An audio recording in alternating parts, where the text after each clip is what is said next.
So, here's something that's probably happened to all of us. You're not feeling so great. You walk into a pharmacy, the pharmacist hands you a strip of tablets, you pay, and you leave. No questions asked. And why would you? You just want to feel better, right? But my colleague, the Ken reporter Mutasim Khan, went and asked the questions. And what he found out is pretty wild. We are talking about markups of over 1000% on some of the most common drugs that you've ever taken: acidity pills, allergy tablets, cough syrups, the everyday stuff. And here's the thing, it's not just about greed. The system is actually built this way. The pharmacist, the doctor, the manufacturer, everybody is optimizing for something, and the patient, which is you, is the last one in the chain. Mutasim's story is called Wake Up Neo, There is a Glitch in the Pharma Matrix. And I'm reading it aloud for you today. And the Matrix title is going to make sense in about 30 seconds from now. Here we go. Welcome to Daybreak, a business podcast from the Ken. I'm your host Snigdha Sharma, and I don't chase the news cycle. Instead, every day of the week, my colleague Rachel Varghese and I will come to you with one business story that is worth understanding and worth your time. Today is Thursday, the 19th of March.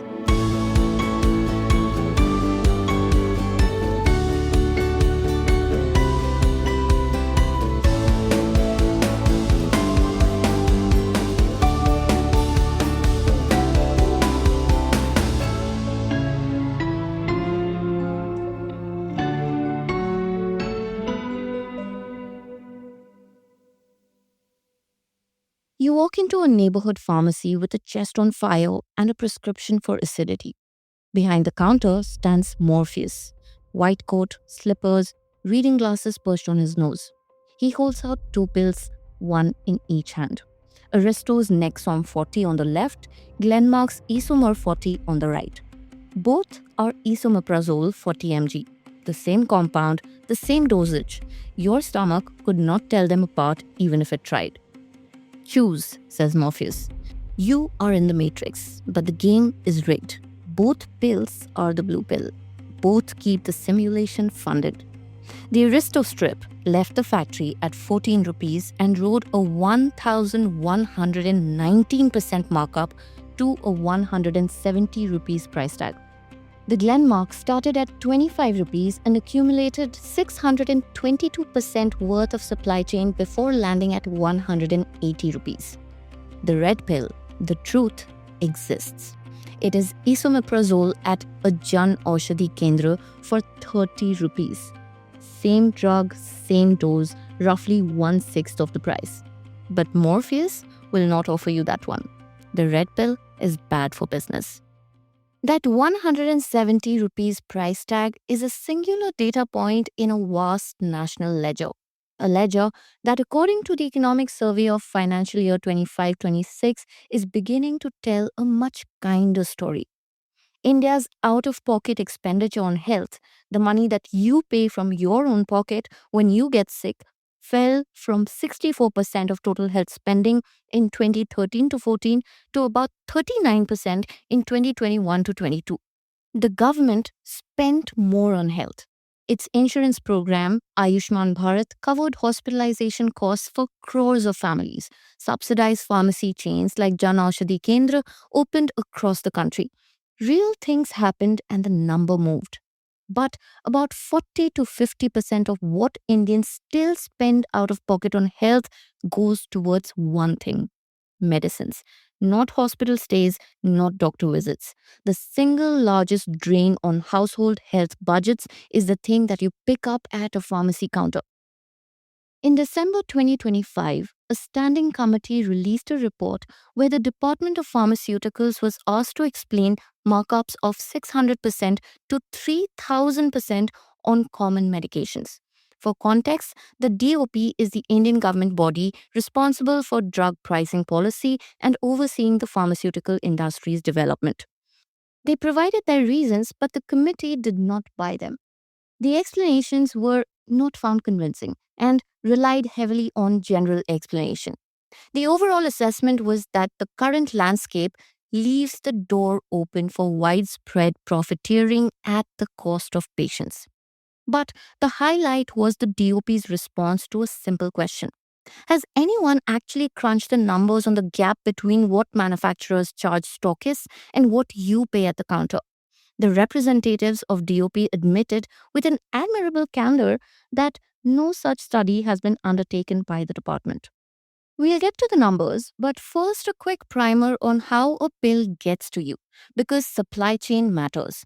A pharma company manufactures the drug and sells it to a stockist at what is called the price to stockist or PTS. Think of this as the factory gate price. The stockist sells it to distributors. The distributors supply pharmacists, and the pharmacist hands it to you at MRP. The important bit here is that the MRP is set by the pharma company itself. Between PTS and MRP, every link in the chain takes a cut. The numbers are hard to read without rubbing your eyes. A calcium supplement from Aristo marked up 1,831%. An acidity pill from Laborate at 1,322%. A cough syrup at 600%. An allergy medication from Aristo at 1,038%. These are not rare imported patented wonder drugs. These are generic molecules easily mass produced and prescribed so routinely that they are practically household staples. So, why are the markups this high? This is because the margins reflect the cost of distribution for a private pharma manufacturer. But the DOP did not have data to elaborate on that point. And so, the Indian Pharmaceutical Alliance, or IPA, the lobby of the big national pharma manufacturers, defended their case. India is big. Last mile delivery is hard. Maintaining inventory is expensive, and reaching remote pharmacies with low volumes means high per unit costs. These are legitimate reasons. But do they explain a 1000% markup on a drug that's been off patent for over 2 decades? The committee did not think so. The Ken reached out to the IPA for comment but received no response. Notice what kind of drugs top this list: acidity, allergies, supplements, cough syrups, short treatment cycles, mild conditions, low perceived stakes. So, you're unlikely to comparison shop for cetirizine when your eyes are itching. You're unlikely to open 3 pharmacy apps to compare pantoprazole prices when your chest is burning. You buy what is handed to you and move on. This is price apathy, not price sensitivity, and the industry has learned to price accordingly. These drugs can carry such markups because legally nothing stops them. Most fall outside the government's price control net. The National Pharmaceutical Pricing Authority, or NPPA, or the Drug Price Control Order, which regulates India's drug pricing framework, only fixes ceiling prices for scheduled drugs, those which are on the national list of essential medicines. Everything else is non scheduled, which means that the company sets the MRP on day one with no regulatory input. After that, they cannot raise it by more than 10% a year, which sounds like a meaningful check until you realize that a cap on the escalator is irrelevant if you're starting on the penthouse floor. Let's grant the industry its argument that distributing drugs across India is genuinely expensive and that margins need to cover real costs. That still leaves a question the distribution cost story does not explain. If it is all about logistics, why does the same drug, distributed across the same country, carry a 3,707% markup when Aristo makes it and 845% when Laborate makes it? Why do we see a 4x difference in margins for exactly the same compound? Salil Kalyanpur, former executive vice president of GSK and now the founder of ARC's Knowledge Consulting, said that between identical off patent molecules manufactured by different companies, the difference in margins is not a cost anomaly or a quality signal. The drug is the same, the relief is the same. 2 strips of cetirizine sit on the shelf. Strip A offers a profit margin of 19 rupees and strip B just 14 rupees.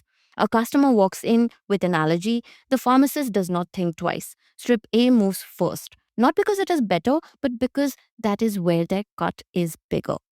These products are not priced based on cost, but based on channel economics. As Kalyanpur puts it, the real pricing unit in Indian pharma is the distribution incentive stack. The MRP, in other words, is not a reflection of what the drug costs. It is a reflection of what the company is willing to pay the supply chain to move its brand ahead of a competitor's. And the supply chain is not just the pharmacists or her dealers. A medical representative at a major pharma company, speaking on condition of anonymity, also added that the company directs its field force to pay doctors cash to prescribe its brands. So the chain of persuasion runs from the company through the doctor and through the pharmacist all the way to your wallet. Kalyanpur elaborated, and I'm quoting, in acute therapies, the payer, which is the patient, is different from the decision maker, which is the doctor, who is also different from the fulfiller, which is the pharmacist. Each optimizes for a different variable. The doctor optimizes for what they trust and sometimes what they're paid to trust. The pharmacist optimizes for margin, and the patient just pays. Now, how does a company actually widen that margin? Two ways. It can lower the PTS to sell to the stockist at a cheaper rate, which fattens the margin for everyone downstream without changing your MRP. Or it can raise the MRP itself and charge you more, which also fattens the margin. Both levers get pulled. This is why competition in Indian pharma looks upside down. In most markets, 10 companies selling the same product compete by undercutting each other. In Indian generics, 10 companies selling the same molecule compete by outbidding each other for the pharmacist's loyalty. The bid is the MRP, and the person funding the bid is you. Kalyanpur said, what appears as margin is largely a sales enablement mechanism. The MRP functions as budget headroom to fund trade margins, promotional schemes, large sales forces, and sometimes doctor engagement. Aristo's 3,707% markup on sildenafil is not just the cost of making or moving the drug. It is the cost of making sure its version of the drug is the one that the pharmacist reaches for when you walk in. And in acute therapy categories, where these markups are the highest, the pharmacist's influence is enormous. Kalyanpur estimates that 40 to 50% of sales are pharmacist influenced substitution, with only 30 to 40% prescription dominant, which means that in nearly half of all transactions, the pharmacist is not just dispensing, the pharmacist is deciding. Like Kalyanpur says, doctors set the entry ticket by prescribing the brand, but pharmacists decide the winner. So, is there a way out of this system? The Jan Aushadhi network has swelled to over 17,000 outlets, retailing generic molecules at a fraction of the branded price with no difference in quality. E-pharmacies are aggregating, comparing, and discounting in ways that neighborhood chemists could never. The information asymmetry that powers the simulation is starting to leak. I asked Kalyanpur if this visibility guarantees a price war. We are unlikely to see a clean FMCG style price war where everyone compresses MRPs to Jan Aushadhi levels, he said.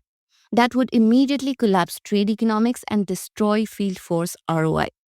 Instead, he predicts a bifurcation. Company impact will depend on the business model, not size, he says. Some companies have built around the molecule itself, complex formulations, hospital supply chain, chronic therapies, where the doctor patient relationships drive repeat purchases. For these firms, a compressed MRP means thinner margins on the same business. Other companies have built around the margin, large field forces pushing simple generics through pharmacist incentives on dozens of overlapping stock keeping units. For these firms, a compressed MRP does not just shrink the margin, it removes the reason the business exists in its current form. What is dying is not the sales force, but the assumption that more reps equals to more growth, and the idea that every molecule needs dozens of brands. The disruptors are not killing Indian pharma, they are simply exposing the inefficiency. Then there is the blunt instrument of regulation. The parliamentary committee concluded the report with a concrete recommendation: trade margin rationalization, or TMR, that is, to cap the spread between the factory price and the retail price. And this is not just theoretical. The NPPA piloted TMR on 42 anti-cancer drugs, slashing MRPs to up to 90% and saving patients an estimated 984 crore rupees. And it worked. The committee asked why this approach has not been expanded to include other classes of medicines as well. The Department of Pharmaceuticals defends that TMR requires a policy change currently under active examination left the committee unimpressed. But the reckoning may not come from regulation. The market might do it first and arguably should. Offline pharmacies still move 93% of all pharmaceutical sales in India. But for the first time, that share is shrinking. E-pharmacies are projected to grow at nearly 10% a year. When a Jan Aushadhi Kendra or an e-pharmacy puts the same molecule on screen at a fifth of the price, competition kicks in, and the high margins likely fund their own obsolescence. And so, the simulation is glitching. When a 30 rupees generic sits next to a 170 rupees brand, and a parliamentary committee puts the 1000% markup on public record, there is a tear in the green dream, and the code bleeds through.